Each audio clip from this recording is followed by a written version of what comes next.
início à sessão de hoje. Para esta última sessão da temporada, eu selecionei aqui um passariforme. Nós não temos feito muitas sessões sobre passariformes, apesar de termos muitos passariformes. Escolhi o cruzabico, que é um passariforme muito singular sob vários aspectos, por isso chamei-lhe o enigmático cruzabico. Ele é enigmático sob vários pontos de vista. Por um lado, porque é o único passariforme da nossa fauna e uma das poucas aves do mundo que tem assim as mandíbulas cruzadas, como podem ver aí nessa imagem. Depois tem um regime alimentar também muito peculiar e por cima disto é uma espécie dada a movimentos invasores, digamos assim, bastante imprevisíveis. Digamos até que das nossas espécies, tirando aquelas que são raridades que aparecem quando calha, das espécies regulares em Portugal, é talvez uma das mais imprevisíveis. E o que é que aconteceu? O ano passado, a partir do final do verão, apareceram em Portugal uma grande quantidade de cruzabicos, como há muitos anos não se via. Não foi a primeira vez que apareceram, mas para as pessoas que andam nisto há menos tempo foi uma novidade, porque de repente apareceram em grande número em locais onde não eram habituais. E então, um bocadinho aproveitando essa onda que se viveu no país desde o final do verão passado, do aparecimento de grande quantidade de cruzabicos, eu achei que era um tema interessante para partilhar um pouco mais de conhecimento sobre esta espécie que é tão diferente nestes vários aspectos, como eu referi. Portanto, vamos dar início à sessão de hoje, o enigmático cruzabico. Começo, como geralmente faço, por colocar aqui o índice desta sessão. Vai ter 4 partes. Na primeira parte vamos fazer uma breve apresentação desta espécie. Na segunda parte não vamos falar da ave em si, mas vamos falar de pinheiros. Vamos falar das várias espécies de pinheiros que existem em Portugal. E esta secção é importante para percebermos melhor a razão dos cruzabicos aparecerem em determinadas regiões e não aparecerem em outras. Portanto, eu vou dar aqui alguns elementos para ajudar a conhecer as várias espécies de pinheiros, que isto é importante para podermos ter sucesso na procura dos cruzabicos. Depois, no ponto 3, vamos voltar a falar vamos falar da distribuição geográfica em Portugal e na Europa. E, por fim, no ponto 4, vamos falar dos movimentos irruptivos, que são estes movimentos irregulares que fazem com que, de vez em quando, apareçam por cá grande número de cruzabicos. Bem, começamos então por falar da espécie, o cruzabico. Cruzabico, o nome é mais ou menos intuitivo, chama-se cruzabico porque tem as mandíbulas cruzadas, como podem ver, portanto, em vez de fechar uma diretamente sobre a outra, elas têm as extremidades cruzadas, têm sempre este aspecto. É uma ave que pertence à ordem dos passariformes e à família Fringillidae, à família dos fringilídeos, que é a mesma família que reúne tentilhões, pintacílidos e verdilhões, entre outros. Tem o nome científico Loxia curvirostra. Curvirostra vem do latim e significa exatamente bico curvo. Portanto, o rostrum será o bico e curvi é curvo. Tem um comprimento de 16 cm e meio. Como sempre, os comprimentos são medidos da ponta do bico até à ponta da cauda. E, como característica assim que distingue mais esta espécie, são as mandíbulas cruzadas. É a única espécie da nossa fauna em que isto acontece, embora haja mais 3 espécies na Europa de cruzabicos, também do género Loxia, mas não ocorrem em Portugal. Mas, portanto, a nível europeu há mais alguns, mas são parentes próximos deste. Das que ocorrem em Portugal, o cruzabico é o único que tem esta característica de ter as mandíbulas cruzadas. É uma espécie arborícola, portanto, vive sobretudo nas árvores, e apresenta uma preferência bastante marcada por árvores resinosas. Resinosas são as árvores que também muitas vezes chamamos de árvores com agulhas, pinheiros e outras espécies próximas, como abetos, laríceos, etc.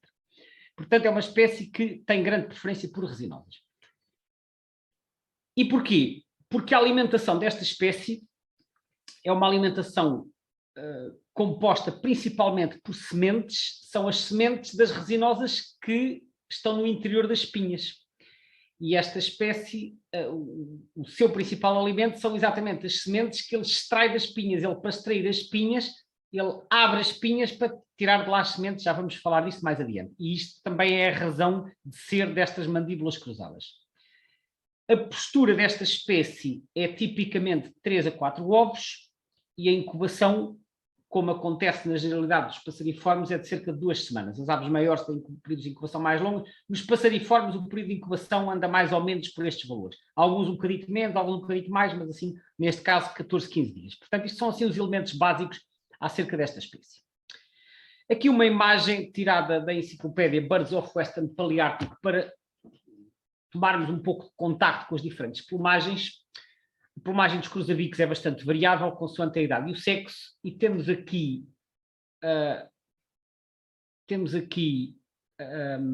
o 5 não interessa porque diz respeito a outra espécie, o 6 e o 7 são machos adultos, sendo que o 6 é de verão, o 7 é de inverno, portanto, está aqui a aparecer algum retângulo à frente? Sim. Está a aparecer alguma coisa à frente dos desenhos ou não? Está sim. Tá, então eu vou interromper a partilha e partilhar novamente, porque isto é daqueles erros que às vezes acontece aqui no Zoom. Peço desculpa, eu vou partilhar novamente. Pronto, agora já deve estar bem. Então, o 6 e o 7 são machos adultos, portanto, tem uma plumagem com este tom avermelhado, cá estão as mandíbulas cruzadas. A fêmea adulta é o número 8, que podem ver aqui à direita, tem uma plumagem predominantemente esverdeada. E depois o 9 e o 10 são machos imaturos. Ora, os imaturos começam por ter uma plumagem parecida com a das fêmeas e depois os machos gradualmente adquirem os tons vermelhos. Às vezes aparecem alguns em muda. Eu até já li alguns que os machos, às vezes, no primeiro ano, quando se reproduzem, ainda podem ter um aspecto semelhante às fêmeas. Portanto, este tom vermelho mais vivo só aparece, às vezes, mais tarde. Depois o 11 e o 12 são juvenis. Salvo erro, o 11 é macho e o 12 é fêmea. Os juvenis, como podem ver, são fortemente riscados. Depois aqui o 13, do 13 ao 16 são variantes de outras subespécies que existem no Mediterrâneo. Concretamente o 13 é da Córcega, portanto é a subespécie corsicana, e o 15 é das Ilhas Baleares, que é a subespécie baleárica. O 17, se não me falha a memória, é do Norte de África. Portanto, como podem ver, estas 3 subespécies têm cores menos intensas do que a subespécie nominal. Este aqui de baixo já não interessa, que já é o cruzabico papagaio, que é uma das espécies do Norte da Europa. Portanto, recapitulando, machos vermelhos, fêmeas verdes, machos imaturos com um laranja menos vivo, juvenis riscados e as subespécies do Mediterrâneo e do Norte da África com tons mais apagados. Agora algumas fotos para ilustrar o aspecto das plumagens, sem ser em desenho. Aqui um macho adulto, um dos que apareceu, neste caso, na zona de Santarém, que foram fotografados pelo José Freitas. Aqui, então, um macho, podem ver claramente estes tons avermelhados, as asas são mais escuras, mas a cabeça e o corpo são avermelhados. Aqui uma fotografia do Isidoro Teodoro de um macho, claramente um macho imaturo, porque ainda tem mistura de esverdeado com vermelho, como podem ver. Portanto, é um macho que está a adquirir ainda a plumagem adulta, está numa plumagem que podemos designar de transição. Reparem que as penas, quando as aves mudam as penas, não mudam as penas todas de uma só vez, elas são mudadas gradualmente. Se mudassem todas de uma vez, ficavam sem penas numa determinada fase. Portanto, as penas vão sendo substituídas gradualmente, o que faz com que, às vezes, apareçam depois estas plumagens manchadas em que há umas penas antigas misturadas com outras penas novas. Podemos chamar isto de plumagem de transição. Isto será, então, um macho imaturo. Aqui, portanto, aqui um macho imaturo. Depois aqui outra fotografia do José Freitas, neste caso de uma fêmea adulta. Podem ver a plumagem predominantemente esverdeada, com a cabeça um bocadinho mais cinzenta. Cá estão as mandíbulas cruzadas, não vale a pena estar sempre a referir isto, porque é talvez a característica mais óbvia nesta espécie, em qualquer idade. Aqui uma outra foto do José Freitas, neste caso de um bando, e eu aqui diria que temos machos adultos, que são estes vermelhos mais vivos, este mais cor de alaranjado, pelo aspecto, embora ele esteja um bocadinho desfocado, eu diria que é um macho imaturo, portanto com aquelas cores ainda menos vivas. E este aqui à direita, claramente um juvenil, que ainda tem a plumagem totalmente riscada, apesar de estar ligeiramente desfocado. Aqui à direita, aqui uma outra foto, esta sim bastante bem visível, de um juvenil. Esta, salvo erro, foi obtida este ano, há coisa de 1 ou 2 meses. Portanto, reparem como o padrão ainda é fortemente riscado. Atrás, isto eu penso que seja uma fêmea já adulta ou perto disso. portanto assim com a plumagem cinzenta já a ganhar tons esverdeados. Isto para vos dar uma ideia da variabilidade de plumagens e da determinação da idade e do sexo. Agora aqui, algumas notas sobre a alimentação. Como eu referi há pouco, estas aves alimentam-se das sementes das pinhas e, portanto, eles vão às árvores resinosas, procuram as pinhas que estejam a começar a abrir, porque se elas estão muito fechadas, eles não as conseguem abrir. Se as pinhas já estiverem totalmente abertas, as sementes muitas vezes já caíram. Portanto, eles procuram as pinhas que estão a começar a abrir. E então usam o bico como ferramenta para conseguir separar estas escamas das pinhas, para abrir, fazer aqui a abertura, como se pode ver nesta foto, e depois com a língua extraem a semente e vão comer a semente. Portanto, este é o modo de alimentação base dos cruzabicos, é essencialmente, eles são muito acrobáticos, conseguem pendurar-se e alimentar-se então de barriga para cima, para conseguir chegar aqui às pinhas e então abrir, como eu referi, abrir e extrair as sementes. Há alguns números sobre a quantidade de sementes que eles comem por dia. Isto varia, mas tipicamente pode andar pelas 1000 ou 2000 por dia, um indivíduo.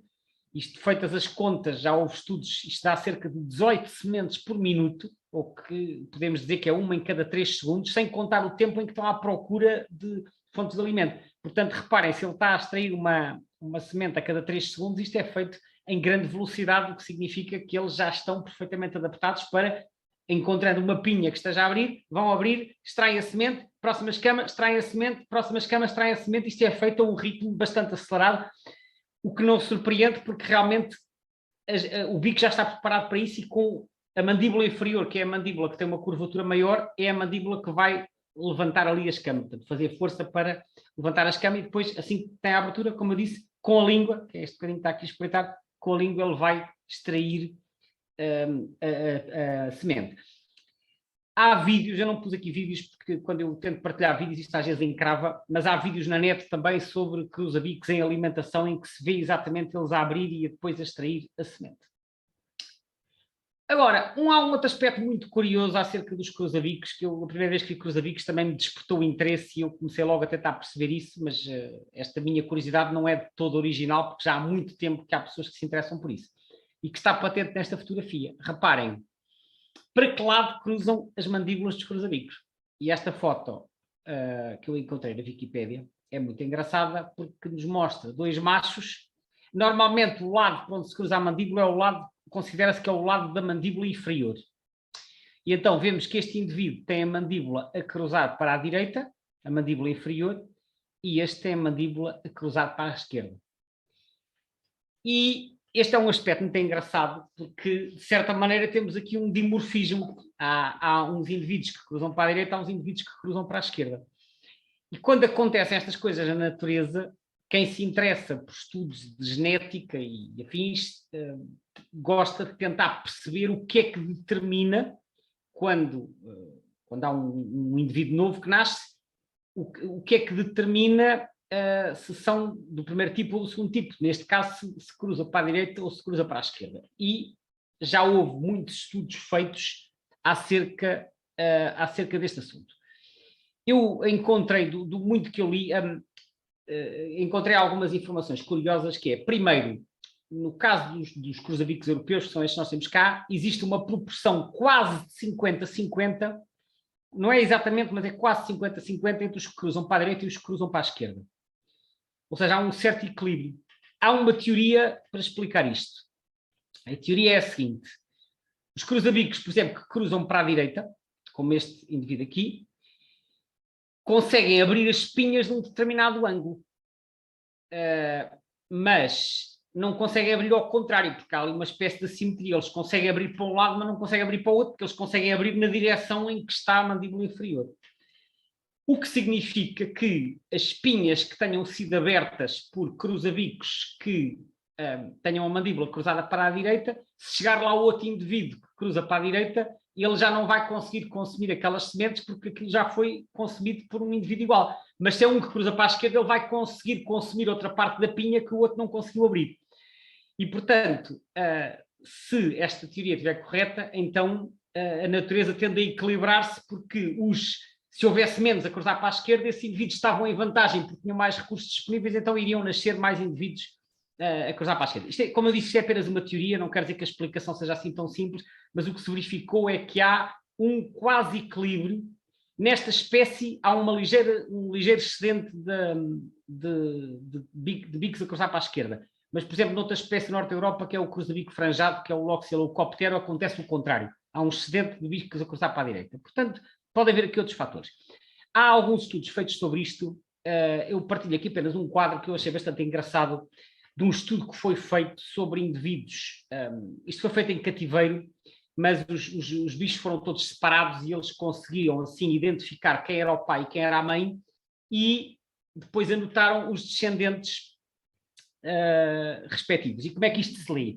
Temos aqui vários pares, isto é o número do casal, os casais estavam todos separados, são 16 casais, e depois diz aqui se o pai, portanto o macho, quando tem um R, significa que o bico cruzava para a direita, e no caso da mãe, se tem um R também cruzava para a direita, um L cruzava para a esquerda. Então podemos ver que há aqui casais em que ambos os membros do casal cruzavam para a direita, por exemplo, os casais 3, 4 e 5, mas depois os descendentes machos, os filhos, uns cruzavam para a direita, outros para a esquerda. E nas filhas, portanto, nas fêmeas, a mesma coisa, uns para a direita, outros para a esquerda. Quando era left-left, portanto, os dois progenitores a cruzar para a esquerda, também havia descendentes a cruzar para a direita e para a esquerda. E quando eram casais com mistos, vamos dizer assim, um para a direita e outro para a esquerda, também havia os dois resultados. E mesmo aqui na última coluna é quando o sexo não foi determinado. A conclusão que se chegou daqui é que, pelo menos, não é possível concluir que isto seja determinado apenas com base num único gene. Porque se houvesse um único gene que fosse recessivo, por exemplo, e outro que era dominante, era possível prever, em função de se o bico era para a direita ou se era para a esquerda, para que lado é que iria nascer o bico dos descendentes. Não quer dizer que não haja uma base genética, eles apenas não conseguiram provar. O que acontece é que apenas concluíram que não depende de um único gene. Pode haver uma base genética mais complexa ou pode haver outros fatores, não se conclui. Estes aqui em baixo, estes últimos são de outras espécies de cruzabicos, em cima também, portanto, do Red Cross, do que é o Loxia curvirostra, é do 3 ou 13. São estes 11 casais é que dizem respeito a esta espécie. Mas como podem ver, os resultados, aparentemente, das crias, os resultados não parece haver uma correlação entre o lado para o qual cruza o bico dos progenitores. É algo que até hoje permanece por esclarecer. É apenas uma curiosidade, mas eu ainda hoje, quando vejo uma foto de um cruzabico, eu olho logo para o bico para ver se a mandíbula inferior cruza para a direita ou cruza para a esquerda, que é uma coisa que eu acho uma certa piada. Ora bem, antes de passar ao segundo capítulo, vou, como habitualmente, apresentar a ficha tirada do site da BirdLife sobre o Estatuto de Conservação da Espécie. Eu já apresentei isto em detalhe no webinário sobre as zonas de conservação, portanto agora não vou estar aqui a desenvolver as categorias. Esta espécie a nível mundial, é o Loxia curvirostra, está na categoria List Concern, portanto na categoria não ameaçado ou pouco preocupante. Na Europa, isto segundo o livro vermelho europeu, também está na categoria pouco preocupante. No caso de Portugal, temos o livro vermelho dos vertebrados, que saiu em 2005. O terceiro livro dos vertebrados das aves está prestes a sair, deve sair agora em maio. Portanto, é possível que esses estatutos venham a ser alterados, mas eu não tenho conhecimento deles. Portanto, estou a apresentar a categoria do segundo livro vermelho, e ele tem duas categorias, consoante estamos a falar da população reprodutora ou da população visitante. Visitantes são os invernantes e os migradores que aparecem por cá. A população reprodutora, que eu já vou falar a seguir, tem a categoria de vulnerável, portanto, que é uma das categorias de ameaça. A população visitante, que é a população migradora, está nesta categoria de data deficient, portanto, a informação é insuficiente para atribuir uma categoria. Não se sabe se está ameaçado ou não. E não se sabe porque eles aparecem cá regularmente e, portanto, há uma escassez de informação. É esta a situação, então, em Portugal. Passamos agora, então, à segunda secção. Eu agora vou suspender um bocadinho esta apresentação de informação sobre o cruzabico e vou falar um pouco de árvores. Não é um tema que eu costumo desenvolver muito, até porque não é a minha área de especialidade, mas, neste caso, como conheço razoavelmente bem as espécies de pinheiros, que são as espécies preferidas dos cruzabicos, eu vou aqui apresentar algumas imagens também para vos ajudar a distinguir as espécies de pinheiros, porque os pinheiros não são todos iguais, de maneira nenhuma, e os cruzabicos sabem isso. E, portanto, sabermos distinguir os pinheiros é importante para entendermos as escolhas dos cruzabicos e até para os conseguirmos encontrar. Ora bem, em Portugal nós temos diversas espécies de pinheiros. O mais comum de todos, que até há pouco tempo pelo menos era a árvore que ocupava uma maior extensão territorial no nosso país, com quase 1 milhão de hectares. Não sei se atualmente ainda é, porque devido aos incêndios a área diminuiu, é o pinheiro bravo. O pinheiro bravo, que é o Pinus pinaster, que é a árvore, é o pinheiro mais abundante no nosso país. Depois temos o pinheiro manso, que é muito conhecido porque é o pinheiro que dá os pinhões, é o Pinus pinea. Os pinheiros são todos do género pino, já agora. E muitas pessoas até só conhecem estes dois pinheiros, o bravo e o manso. Curiosamente, como já vão ver a seguir, são os dois que interessam menos aos cruzabicos. Os cruzabicos gostam de todos os pinheiros, menos destes dois. E, portanto, para nós termos sucesso na busca dos cruzabicos, é importante conhecermos um bocadinho os outros pinheiros. Então, a terceira espécie é o pinheiro de Alepo, que é o Pinus alepensis. Alepo, para quem não sabe, é uma cidade na Síria, portanto, ali no Médio Oriente, e alepensis é um gentílico que deriva de Alepo, portanto, é Pinus alepensis. Depois temos o pinheiro silvestre, com o nome científico Pinus silvestris. Eu já vou falar detalhadamente de cada uma destas espécies. Depois temos o pinheiro larício, também chamado pinheiro negro, que é o Pinus nigra.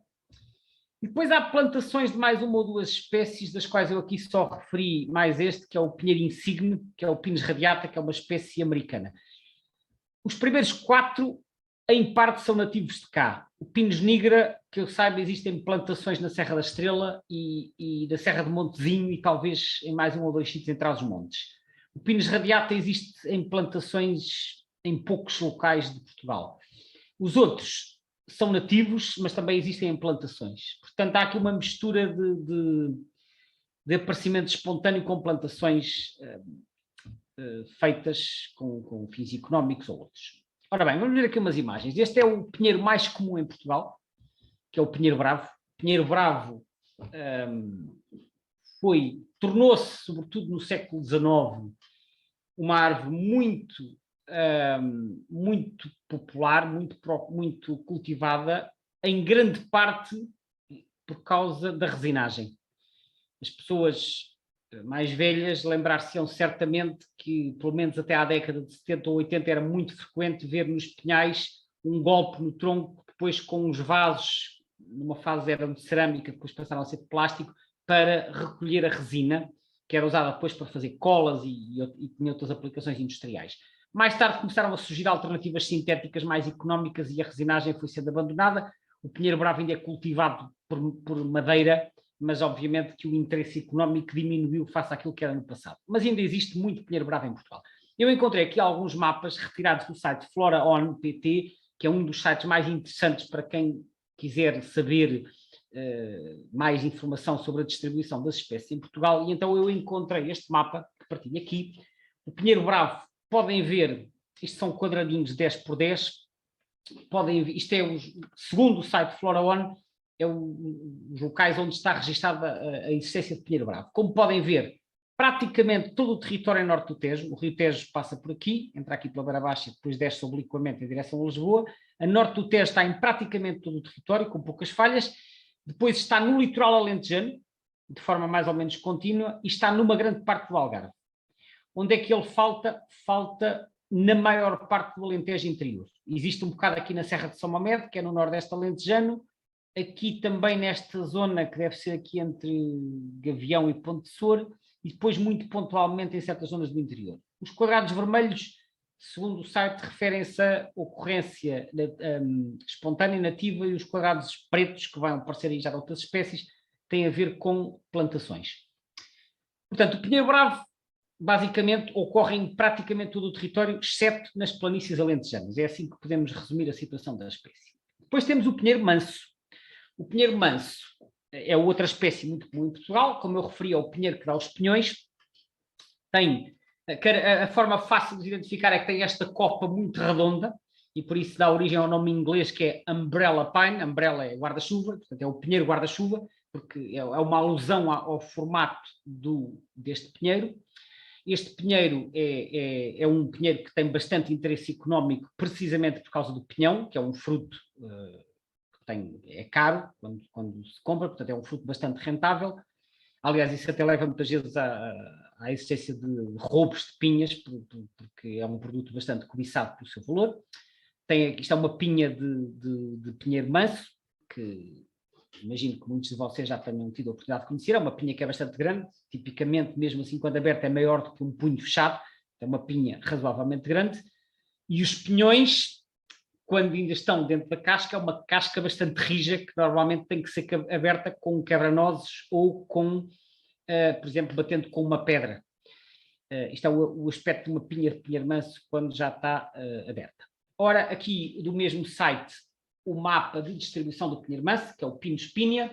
O Pinus Pinea tem uma distribuição muito diferente do pinheiro bravo. Eu recordo que o pinheiro bravo estava presente em toda a região a norte do Tejo. O pinheiro manso tem uma distribuição muito menos contínua. Eu, há uma série de anos, li alguns, já não me recordo onde, nunca mais consegui encontrar esta informação, que metade dos pinheiros mansos do país estavam nos concelhos de Alcácer do Sal e Grândola, que é aqui no Vale do Sado. E, efetivamente, aqui é a maior mancha contínua que nós encontramos.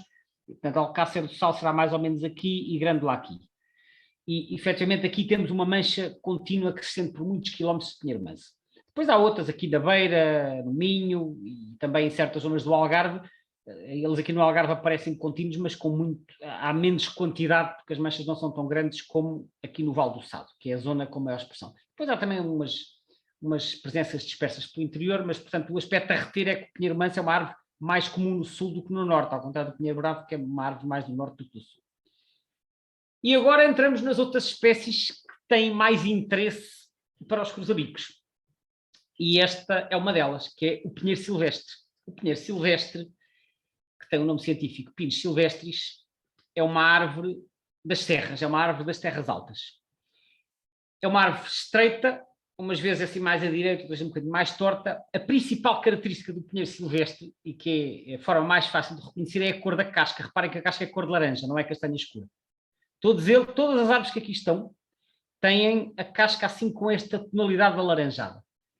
E essa é a forma mais fácil de reconhecer o pinheiro silvestre. Eles depois, quando vemos de perto, também notamos que as agulhas são muito pequeninas e as pinhas são muito mais pequenas que as dos pinheiros bravos e as dos pinheiros mansos.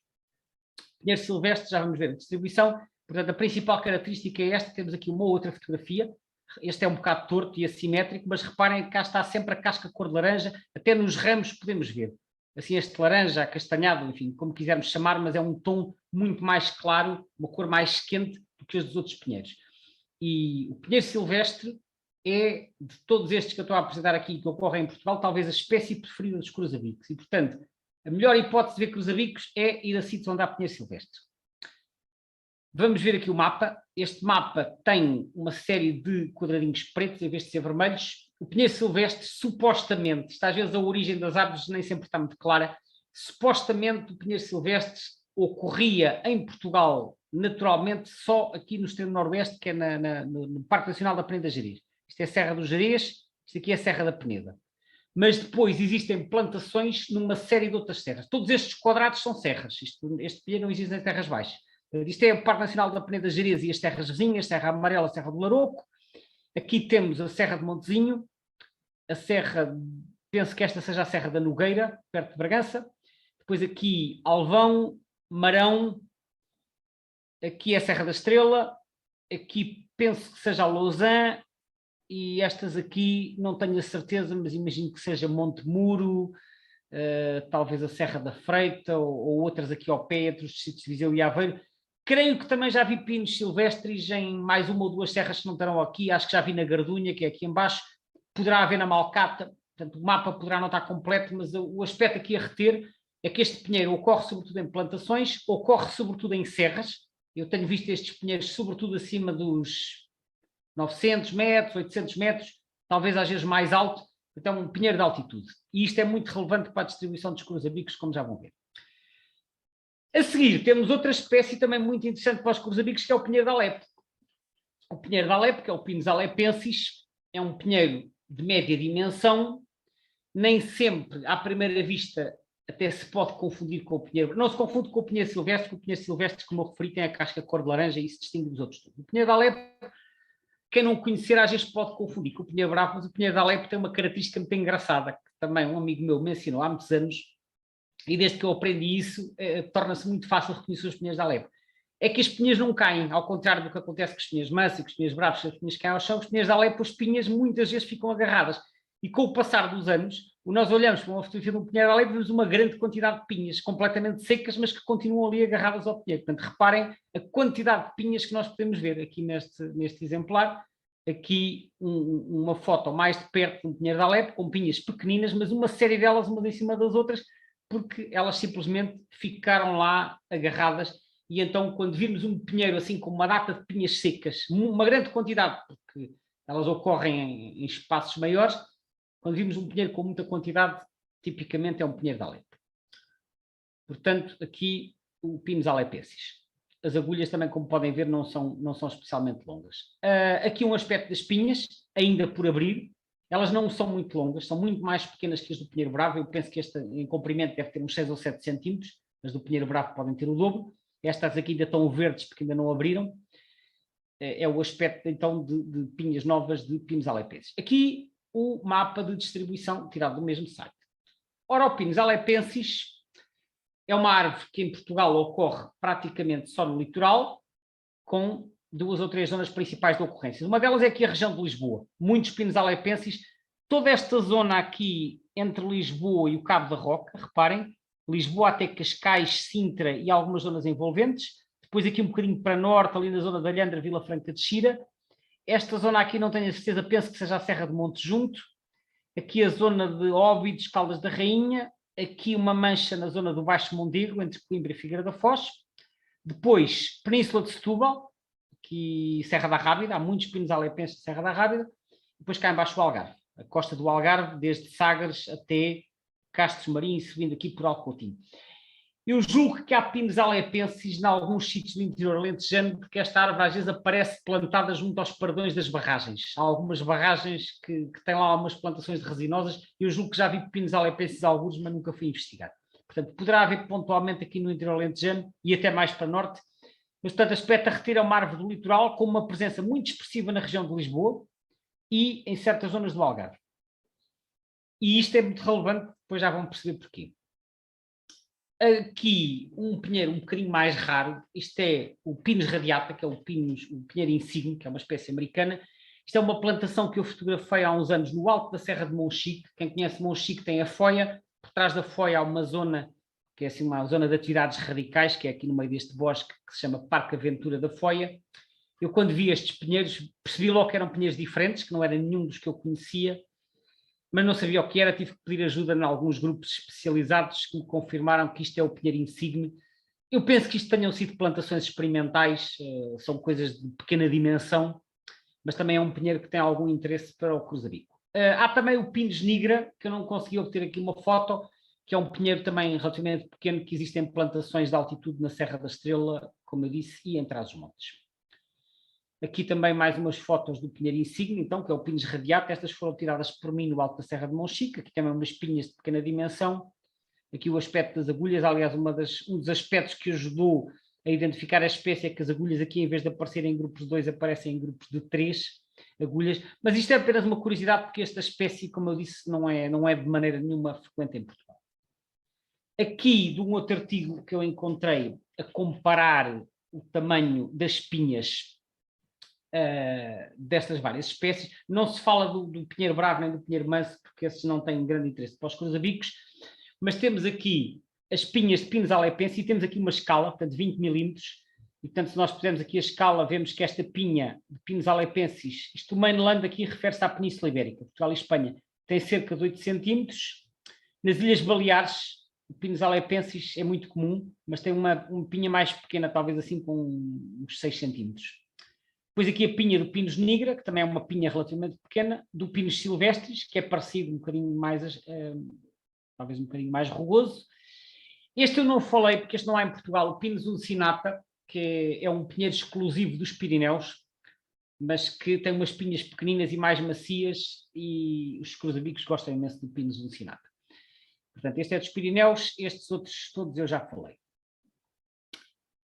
Ora, a preferência que os cruzabicos mostram pelas várias espécies de pinheiros é muitíssimo relevante para entender isto tudo. E eu pus aqui um excertozinho, eu não vos quero estar aqui a massacrar com grandes textos, pus só aqui alguns excertos que me pareceram relevantes. E isto foi retirado de um artigo que fala da distribuição dos cruzabicos em Espanha consoante as espécies de pinheiros. E o que isto diz é que na Península Ibérica existem várias espécies de coníferas que a priori parecem favoráveis para os cruzabicos. Desde logo, refere-se aqui o Pinus alepensis, o Pinus nigra, o Pinus silvestris e o Pinus uncinata, que eles chamam aqui mountain pine, que é o tal dos Pirineus. E depois, reparem nesta frase, há mais duas espécies de pinheiros, que é o Pinus spina, que é o pinheiro manso, e o Pinus, é o Pinus spinaster, que aqui chamam Pinus marítima, mas que é o nosso pinheiro bravo. Mas nestas duas espécies, as sementes são muito grandes e duras para os cruzabicos e por isso não são favoráveis. Foi aquilo que eu referi há pouco. Os pinhões, aqueles pinhões que nós consumimos do pinheiro manso, são demasiado rijos para eles quebrarem e, portanto, é por esse motivo que eles não gostam nem dos pinheiros bravos, nem dos pinheiros mansos e eles preferem os outros 4 pinheiros. Portanto, eu fiz aqui um resumo à direita. As 4 espécies favoráveis aos cruzabicos são Pinus alepensis, Pinus nigra, Pinus silvestris e Pinus uncinata. Este último, como eu disse, só ocorre nos Pirineus, não há em Portugal. Espécies desfavoráveis, Pinus spina e Pinus spinaster, não quer dizer que pontualmente eles não apareçam nestes pinheiros, mas, nomeadamente no pinheiro bravo, que eu acho que apesar de tudo o pinheiro bravo não tem as sementes tão rijas como o pinheiro manso. Mas é mesmo só como recurso, porque não é de todo a árvore preferida deles para se alimentarem. Portanto, este é o aspecto principal que eu queria chamar a atenção e foi por isso que fiz aqui esta secção a explicar as espécies de pinheiros. Isto foi retirado deste artigo Alonso et al. 2020, que fala exatamente da alimentação dos cruzabicos em Espanha, consoante o tipo de árvore. Posto isto, terminamos a secção sobre os pinheiros e vamos voltar então a falar dos cruzabicos. Eu agora vou apresentar a distribuição, mas a distribuição já vamos conseguir interpretar isto tendo em conta a existência das várias espécies de pinheiros. Ora bem, começo por apresentar o mapa da distribuição mundial, para se poder ver. O cruzabico é uma ave com uma distribuição vastíssima a nível mundial, distribui-se essencialmente, como podem ver, por latitudes temperadas, desde o norte da Escandinávia, onde termina o limite das árvores, até ao Mediterrâneo, até ocorrem no norte da África, portanto isto já nem são climas temperados, já são praticamente mediterrâneos, estendem-se pela Ásia fora até ao Japão, ocorrem também aqui na China, em alguns países do Médio Oriente, nomeadamente aqui Turquia e Cáucaso, e depois na América do Norte, desde o Canadá ou desde o Alasca até ao México. As zonas verdes é onde está presente todo o ano, as zonas azuis significa que ocorre principalmente como invernante, é o que acontece numa parte dos Estados Unidos e como podem ver também aqui em zonas da Ásia, mas principalmente na Península Ibérica. Vamos fazer zoom para a Europa, para ver um bocadinho melhor. Estes mapas foram retirados da BirdLife, claro que são mapas aproximados, portanto não devemos tomar isto como mapas rigorosos, mas eles dão-nos aqui uma aproximação. E o que é que nós vemos? Vemos desde já que em Espanha há uma mancha verde na parte leste e no norte, desde os Pirineus até aqui, toda a orla mediterrânica até ao Estreito, também residentes do Norte de África, mas que em Portugal aparecem sobretudo a azul, ou seja, como visitantes não nidificantes. Como eu disse, estes mapas são uma aproximação, porque eles nidificam em Portugal, já vamos ver, mas só para terem uma noção, eles na Europa têm uma distribuição um bocado fragmentada e depois, quando chegamos às florestas boreais, a chamada taiga, aí tem uma distribuição mais contínua, porque as extensões de habitat são muito maiores. Ora, mais recentemente foi publicado o Atlas Europeu, o segundo Atlas Europeu de aves nidificantes, e o Atlas Europeu dá-nos aqui mapas não apenas de distribuição, mas também de abundância, como podem ver aqui. Temos aqui uma escala de tons vermelhos, que quanto mais escuro significa que mais abundante é a espécie. Claro que isto são estimativas, portanto, isto é apenas para ficarmos com uma noção. O que nós vemos é que as manchas mais escuras estão aonde? Estão aqui na taiga, portanto, desde a Suécia, Finlândia e depois Rússia, onde aparecem as manchas mais escuras. Há uma população muito importante da Rússia. A Noruega tem menos, porque a Noruega é um país de montanhas e que tem menos florestas comparativamente do que a Suécia. Depois, no Reino Unido, ocorrem sobretudo na Escócia, que é onde é a zona de montanhas e florestas resinosas, e na Europa continental, o que nós vemos é que eles também aparecem muito nas zonas de montanha, principalmente aqui na Cordilheira dos Alpes, que vai desde a França até a Áustria, Itália, Suíça. Depois aqui também nestas zonas montanhosas que vão desde o leste da Alemanha, atravessando aqui a República Checa e que descem até, penso que sejam as Carpas, aqui na Roménia, e depois também com algumas zonas importantes aqui na Turquia, Balcãs, e depois em Espanha. Em Espanha as cores também são variáveis, mas as zonas mais escuras estão precisamente nos Pirineus, em certas zonas do leste e aqui na transição para a Galiza. Depois no resto, em Portugal e no sul de Espanha, as cores já não são tão acentuadas, tal como aqui em França, que é uma zona de planícies e que não tem tanto habitat favorável. Portanto, como podem ver, taiga, montanhas da Europa Central e da Escócia e certas zonas de Espanha são as zonas de maior abundância. Relativamente à população europeia, isto é também tirado de uma publicação da BirdLife. Temos aqui, são estimativas, isto já está feito há uma série de anos, mas são estimativas, acho que esta publicação é de 2002 ou 2004, se não me falha a memória, e vemos aqui uma estimativa para a população europeia entre 5 milhões, 5,8 milhões e 13 milhões de casais, portanto uma espécie muito abundante. O tamanho dos retângulos refere-se à dimensão da população estimada. Às vezes tem setinhas para cima e para baixo quando há tendências, mas aqui está quase tudo retângulos pretos, portanto não há grandes variações. Vemos que as principais populações, em linha com o mapa anterior, estão nos países nórdicos, na Rússia, na Roménia e depois também aqui em alguns países da Europa Central onde há montanhas. Em Portugal a população é relativamente modesta, como se pode ver. Destaca-se aqui a população da Rússia, entre 5 e 10 milhões de casais estimados, e também com alguma expressão a da Suécia, entre 100 mil e 500 mil casais, na Finlândia também entre 50 mil e 400 mil. São assim os países com maior quantitativo. Noruega também aparece aqui de 100 mil a 500 mil. Portanto, da publicação está aqui da BirdLife International em 2004. Ora, então agora vamos falar da situação em Portugal. E eu, para falar da situação em Portugal, começo por partilhar aqui o que foi publicado no primeiro Atlas de Aves Nidificantes. Foi publicado em 1989. Tem aqui meia dúzia de bolinhas, e estas bolinhas, as grandes referem-se à nidificação confirmada, às pequenas a nidificação possível. Comecemos por olhar para a geografia disto. Isto aqui é o Parque Nacional da Peneda Gerês. Isto aqui, eu estive a ver no mapa, é a zona de Vila Pouca de Aguiar, portanto ali também Trás-os-Montes, talvez um bocadinho acima do Alvão. Aqui será a Serra do Marão, aqui será a Serra de Bornes, perto, ou a Serra da Nogueira, uma delas, perto de Bragança, ou Macedo de Cavaleiros, e aqui será a Serra da Estrela. E reparem o que já dizia neste primeiro Atlas. Portanto, isto foi o primeiro Atlas nidificante. Diz assim: a área de distribuição desta espécie deverá ser variável. Portanto, este Atlas já refere a esse facto. Uma vez que a nidificação deve ser irregular em todos os locais conhecidos. Isto é, haverá anos em que o cruzabico terá uma distribuição alargada e outros em que possivelmente não nidificará em Portugal. Esta variabilidade é uma das características da espécie e verifica-se em quase toda a Europa Ocidental. Portanto, nem sequer é exclusivo de cá. Assim, o mapa que se apresenta deve ser visto à luz destas premissas. Coverley é uma referência antiga. E depois diz também: frequenta exclusivamente plantações de coníferas em montanha, particularmente de pinheiros silvestres. Cá estão novamente os pinheiros silvestres que eu falei há pouco. O Atlas Nacional, o primeiro, já referia este facto. E depois também se diz: pouco se sabe sobre a sua época de reprodução, havendo observações de juvenis no mês de março. Ora, juvenis no mês de março significa que eles começam a criar talvez em janeiro, por aquilo que nós vimos dos períodos de incubação. Pelo que se supõe que ela decorra durante os primeiros meses do ano. Supunha-se, e hoje sabe-se que é assim mesmo. Portanto, eles começam-se a reproduzir muitas vezes em janeiro, e já vamos ver porquê. Segundo o Atlas Nidificantes, este tem uma malha mais pequena, quadrículas 10 por 10. A distribuição é um bocadinho diferente, porque estes bichos, nos anos têm uma distribuição mais alargada, noutros anos têm menos. O que é que nós vemos aqui? Gerês e serras circundantes, portanto, Gerês, Larou, Calvão, Serra de Montezinho.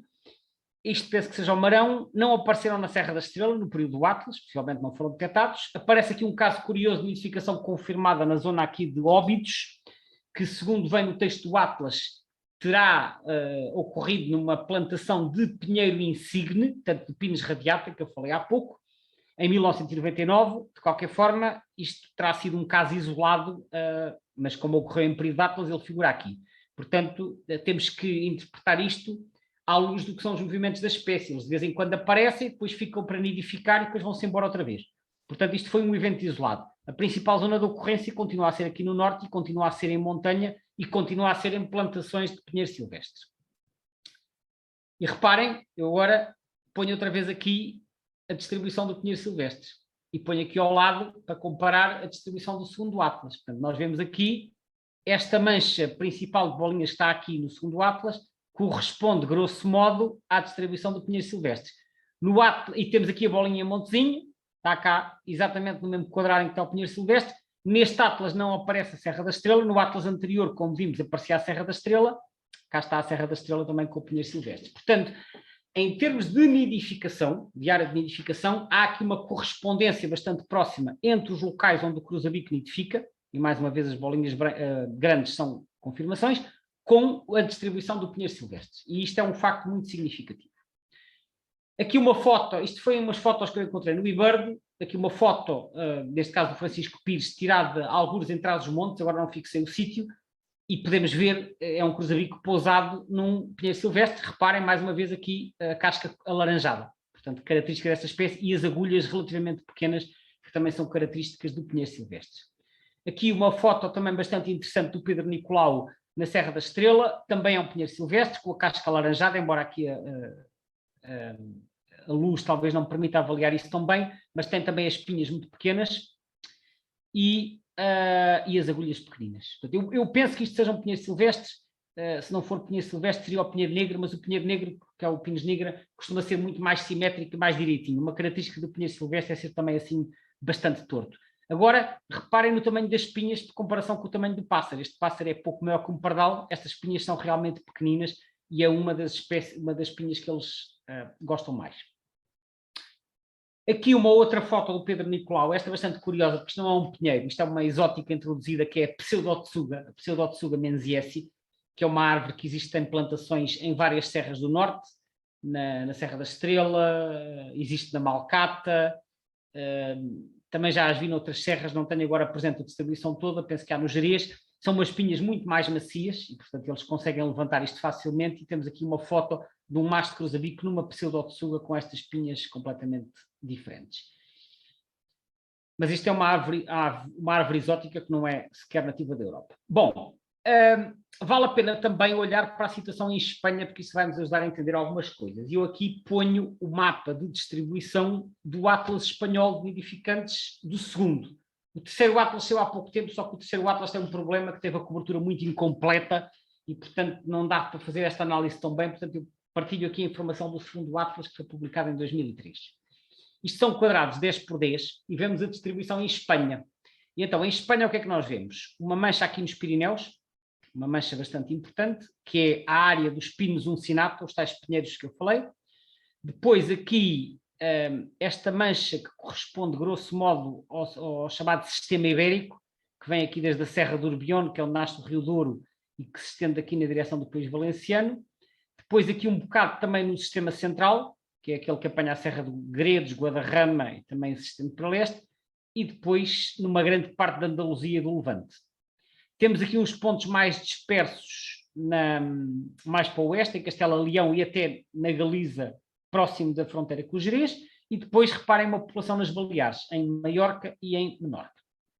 Ora, este mapa é muito curioso, porque, reparem, nós vimos pela distribuição em Portugal, que em Portugal, como nidificante, o cruzabico é uma espécie de montanha. Nós temos várias espécies exclusivas de montanha, como é o caso do picaço de osso ruivo, da escravezeira amarela, do cartacho nortenho, até do chasque cinzento, como nidificante, e as espécies de montanha em Portugal, tipicamente, são espécies que são de latitudes mais elevadas e que atingem em Portugal o limite sul da sua área de distribuição. A Petinha das Árvores é outro exemplo. Mas o cruzabico é um caso curioso, porque as espécies que são de espécies de montanha em Portugal também são espécies de montanha em Espanha.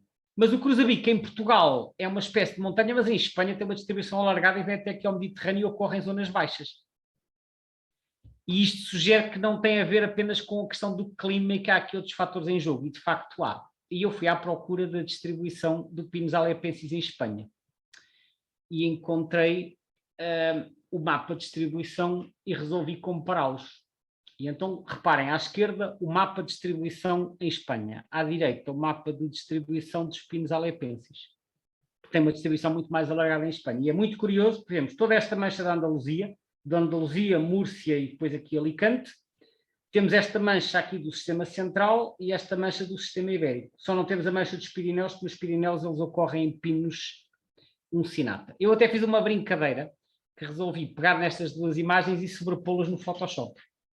E, portanto, nós vemos que em toda a metade sul da península e nas Baleares, a distribuição dos cruzabicos praticamente coincide quase a papel químico com a distribuição dos pinos alepenses. Depois há manchas onde há cruzabico, onde não há pinos alepenses, que é aqui, tanto os pinos uncinata, como eu disse, e depois toda esta zona, desde a Galiza até aqui, esta zona de Castela e Leão, Serra de Guadarrama, Serra do Urbione, é sobretudo pinos silvestres. Portanto, aqui já não há alepenses, eles aqui vão para os pinos silvestres, e esta zona aqui, eu conheço isto relativamente mal, mas pelo que eu já vi aqui há pinos nigra também. Portanto, aqui é uma outra espécie. Mas há uma grande parte da península em que coincide com a distribuição dos pinos alepenses. E isto é muito significativo porque mostra claramente uma preferência da espécie, até porque aqui no sul não há as outras espécies que eu referi. O pinus uncinata é só nos Pirineus, o pinus silvestres é nas terras altas, como em Portugal, e o pinus nigra tem aqui uma área de distribuição reduzida, há aqui alguns para, penso que é Cuenca ou Teruel, por esta zona. E eu achei muito engraçada esta coincidência, porque isto ajuda-nos a entender a presença do cruzabico e porque é que ele não ocorre tanto em Portugal. Ora, eu não, como disse, não quero estar aqui a pôr muitos textos, mas pus aqui também um excerto do Atlas Espanhol, em que eles explicam a distribuição do cruzabico em Espanha. E a distribuição e a preferência pelas árvores tem a ver, essencialmente, este é o aspecto principal para entendermos a ocorrência dos cruzabicos, tem a ver com o regime de frutificação das várias árvores. E cada um destes pinheiros tem um regime de frutificação próprio. E então eu sublinhei só aqui alguns aspectos. Eles falam primeiro o pino negro. O pino negro é como se chama em espanhol o pinus uncinata, que é o tal pinheiro da montanha, que é o tal dos Pirineus. E eles dizem que o pinus uncinata apresenta uma frutificação abundante e regular, todo de ano para ano, e as sementes mantêm-se dentro das espinhas até o ano seguinte. E, portanto, estes pinheiros atuam como uma verdadeira reserva alimentar. O que é que isto faz? Faz com que eles nos Pirineus sejam extraordinariamente abundantes. Eu, a primeira vez que fui aos Pirineus, cheguei lá e vi logo cruzabicos. Por acaso foi do lado francês, mas as árvores devem ser semelhantes. Portanto, o pinus uncinata não deixa cair as sementes e, portanto, eles têm sempre sementes à disposição. Porque as outras pinhas, quando deixam cair as sementes, eles já não têm lá. Depois, o pinus salgarenho, que é o pinus nigra, que é o tal que ocorre ali mais para o leste, que é próprio de zonas submediterrâneas e continentais, também mantém as sementes dentro das pinhas, mas o grau de frutificação varia muito de uns anos para os outros. O que quer dizer, nos anos eles produzem muitas pinhas e noutros anos não produzem. O que significa que os cruzabicos só vão para as zonas de pinus nigra nos anos em que há pinhas. Quando não há pinhas, vão para o outro lado. Depois temos o pinus silvestre, que nós já falamos, que também atua como reservatório de sementes, mas que, ao contrário do pinus nigra, tem uma frutificação interanual mais constante e, portanto, nas áreas onde há pinus silvestres, que é nos principais sistemas montanhosos ibéricos, isto inclui Portugal, são ocupadas pelo cruzabico de forma regular. Ou seja, no caso de Portugal, é nas serras do norte, onde há pinos silvestres, que nós podemos encontrar cruzabicos de forma regular. Por fim, o pino carrasco é o nome espanhol para o pinus alepensis, diz que apresenta uma frutificação constante em cada ano, só que o problema é que os pinhões são soltos pouco depois do amadurecimento das pinhas. Como vocês viram naquelas imagens do pinus alepensis, as pinhas já estão muito abertas, portanto ele deixa logo cair as sementes e elas depois provavelmente apodrecem e portanto já não servem para os cruzabicos. Além disso, e depois há aqui um aspecto muito curioso, são maiores, como são maiores, viu-se naquela imagem das pinhas, e as escamas são mais rijas, a exploração destas pinhas não é tão rentável. Portanto, os cruzabicos não preferem os pinus alepensis, preferem as outras espécies, o que faz com que nas zonas ocupadas pelo pinus alepensis as densidades de cruzabicos são menores. E depois há aqui um pormenor delicioso, exceto nas Ilhas Baleares, onde as pinhas são mais pequenas, em que as pinhas são mais macias, são menos rijas, e que isso é resultado de não haver esquilos. Nas Baleares não há esquilos. O que é que isto quer dizer? Os pinus alepensis são muito apreciados pelos esquilos e, portanto, as pinhas são rijas. Mas nas Baleares, como não há esquilos, os pinus alepensis não tiveram que desenvolver uma estratégia anti-esquilos, têm umas pinhas mais macias e, portanto, os cruzabicos dão-se melhores com os pinus alepensis das Baleares e as densidades de cruzabico nas Baleares, nos pinus alepensis, são maiores do que na península, na parte continental de Espanha. Portanto, isto, enfim, aqui há alguns pormenores que eu achei interessantes para entendermos as preferências pelas várias espécies. O aspecto a reter é que o pinus uncinata é o preferido, porque é o que mantém as sementes nas pinhas. O pinus silvestris têm frutificação regular e, portanto, eles aparecem lá regularmente nas zonas onde há pinos silvestres. Nos pinos nigra aparecem quando há frutificação, nos anos em que não há, vão para o outro lado, e nos pinos alepenses eles apreciam, mas como as pinhas são mais rijas, as densidades de cruzabicos são mais baixas. Isto então retirado do Atlas das Aves Reprodutoras de Espanha. Por fim, vamos ao quarto ponto, que é a questão dos movimentos irruptivos. E este é mais um aspecto peculiar dos cruzabicos. Os cruzabicos nidificam, como nós já vimos, em grande quantidade no norte da Europa, nos países nórdicos e na Rússia. E eles aí não se alimentam tanto de pinheiros, mas sim de píceas ou pícia habeas, que é uma espécie que em português pode ser mais a pícia ou spruce, é a espécie preferida deles. O que acontece? Em anos de grande abundância de frutificação, nascem imensos cruzabicos e a população de cruzabicos explode. E como explode, depois a certa altura já não há comida para todos. E como não há comida para todos, eles vêm por aí abaixo, pela Europa abaixo, em grandes quantidades. E isso chamam-se irrupções, ou influxos, ou se quiserem usar um termo mais coloquial, invasões. E estes fenómenos acontecem periodicamente, mas o periodicamente aqui não quer dizer regularidade. De vez em quando há estes movimentos irruptivos. E estes movimentos irruptivos já são conhecidos há muitos anos. Isto é mais um excerto do Atlas espanhol. Eu só sublinhei aqui 2 ou 3 aspectos que me pareceram relevantes.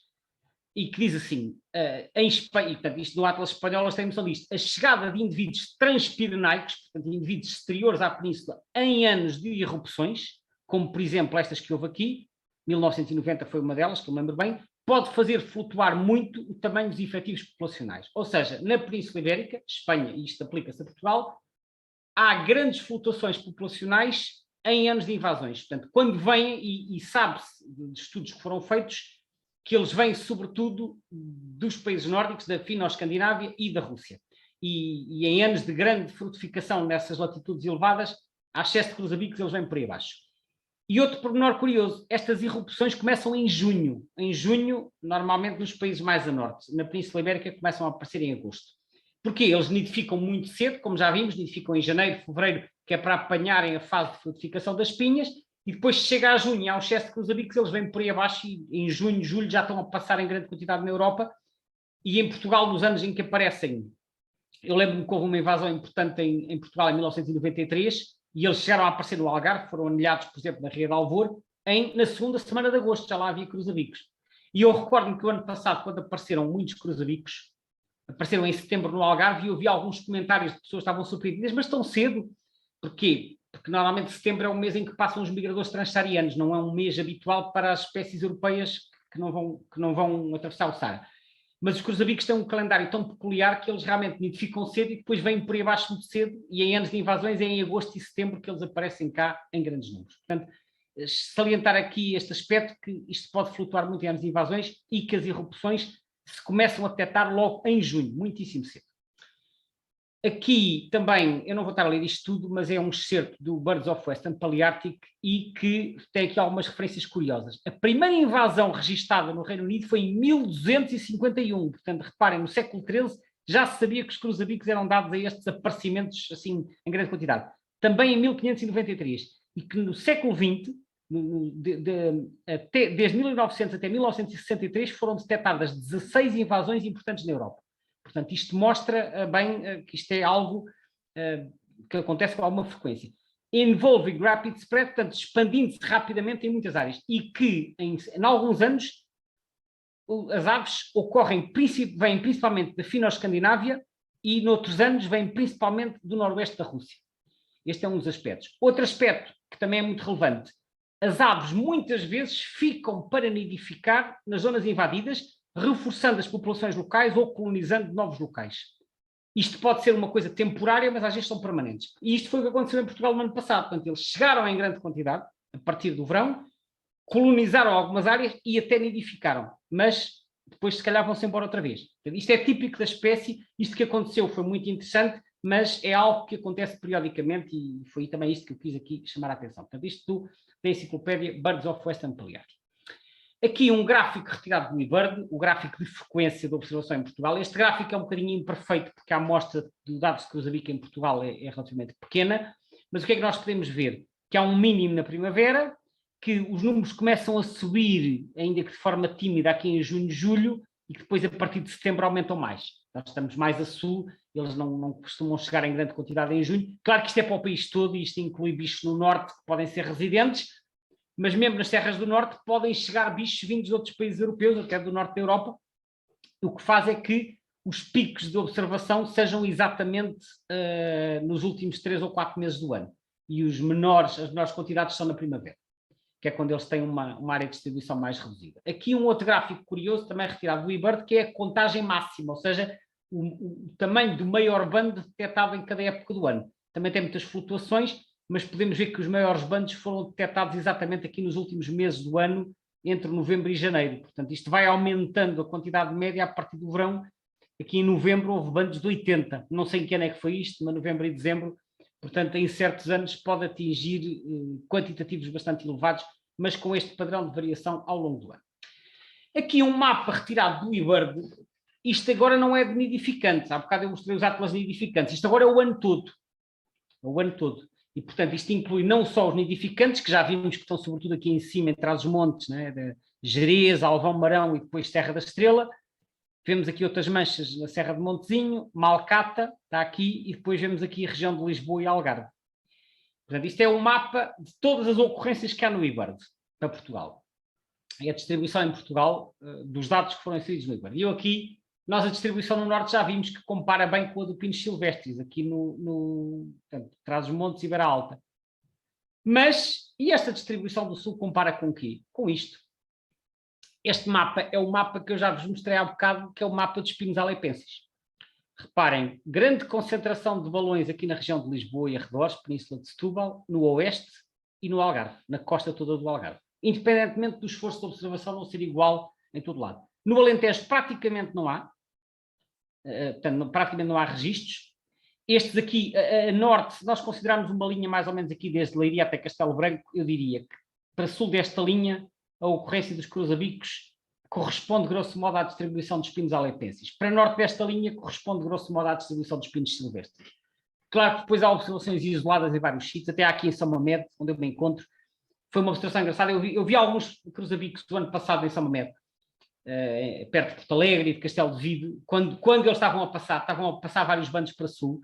E houve uma ocasião engraçada que eu estava na serra perto de Castelo de Vido e vejo um bando a passar por cima de mim, a migrar. Eram uns 16, e eu vejo-os a passarem, e passaram mesmo por cima de mim, a chamar, e depois aproximam-se da comiada, e estavam lá uns pinheiros, e eles, só que aqui só há pinheiros bravos, não há outros, e eles aproximam-se dos pinheiros, e eu pensei, eles vão pousar, eles deram 2 voltas ao pinheiro, e depois foram-se embora, seguiram para sul, e eu pensei, não se interessaram, e agora já percebo porquê, são pinheiros bravos, os pinheiros vêm, são pinheiros bravos, isto tem pinheiros muito grandes, vamos para o outro lado.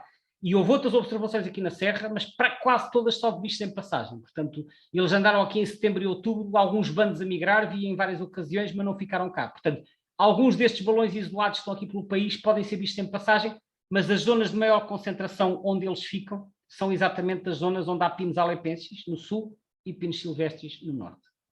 Aqui, então, agora o mapa do pinos silvestres para recordar, cá está a zona de distribuição, Peneda, Gerês, Alvão, Marão, aqui outras serras, aqui talvez Freita, Estrela, na Malcata não sei se há pinos silvestres, penso que haverá, Lausanne, que também é um local tradicional da ocorrência de cruzabicos, e depois aqui na zona de Bragança, Nogueira, Montezinho e Serra de Bornes. Aqui uma foto, peço desculpa, não era esta que eu queria passar, esta é uma foto do José Frado, que fotografou há uns anos no Jamor. O Jamor é um parque, é um complexo desportivo ali na zona perto da Cruz Quebrada, no concelho de Oeiras. No Jamor há muitos pinos alepenses e eu achei esta foto muito curiosa porque vê-se um cruzabico, neste caso parece ser um macho imaturo, que ainda tem aqui amarelo, pousado num pinos alepenses. Reparem, cá estão uma dada quantidade de pinhas pequenas, as pinhas que não caem, e a zona do Jamor é muito rica em pinos alepenses e é um sítio onde muitas pessoas têm visto cruzabicos, especialmente em anos de invasão. E depois aqui, para terminar, também um caso muito curioso que eu queria referir, que foi um caso de nidificação em Almada, que foi bem documentado pelo Isidoro Teodoro. No concelho de Almada, ele descobriu um ninho. Está aqui, isto foi um print screen que eu fiz de um vídeo, porque isto está filmado em vídeo, e vemos aqui 3 crias no ninho. e eu depois até fiz um contacto direto com o Teodoro e perguntei-lhe exatamente qual era a árvore. Eu na altura ainda não tinha visto este vídeo, porque esta foto já é esclarecedora, mas ele mandou-me aqui uma outra foto também aqui da árvore em que estavam os cruzabicos. Isto nem é difícil perceber que isto é Pinus alepensis apenas pela quantidade de pinhas. Eu já referi anteriormente que que é a forma mais fácil de reconhecer os Pinus alepensis é pela quantidade de pinhas. Reparem também o tamanho pequeno das pinhas a comparar com o pássaro. Sei que houve outro caso, há bocado mostrei umas fotos dos juvenis do José Freitas tirados recentemente em Santarém.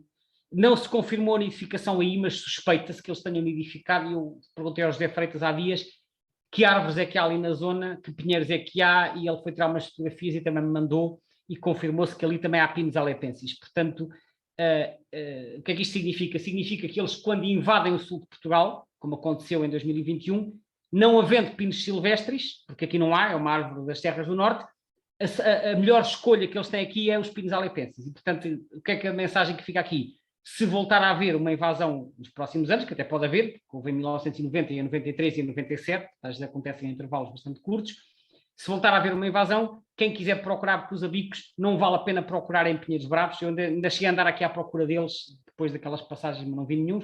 É procurar em Pinus alepensis no sul e em Pinus silvestres no norte, que são os melhores sítios para os encontrar, e quiçá às vezes para nidificar, como aconteceu neste caso em Almada, então, que o Teodoro documentou, que foi um registro extremamente interessante como resultado desta invasão que houve em 2021. Portanto, aqui mais uma foto da nidificação em Almada.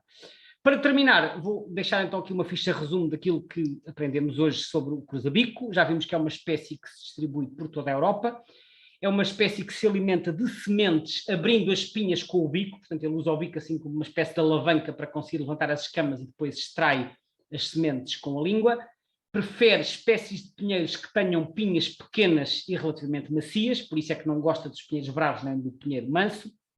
Aprecia, no caso português, principalmente pinos silvestres, isto na metade norte do país, e Pinus alepensis na metade sul. Em Portugal, na maioria dos anos, é uma espécie escassa e ocorre nas serras do norte. Portanto, já vimos aonde: Marão, Alvão, Estrela, Gerês e Peneda, principalmente, e também Montezinho.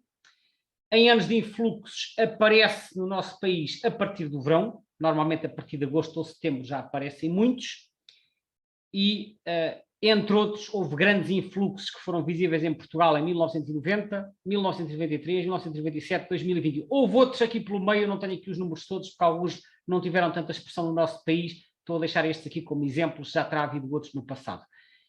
E, como eu referi, nidificou em Almada em 2022. O grande mistério para mim é porque é que em Espanha há tantos em Pinus alepensis, há populações residentes em todo o sul, mas em Portugal não há. Nós temos muitos Pinus alepensis no Algarve e na região de Lisboa, mas não temos uma população residente de cruzabicos.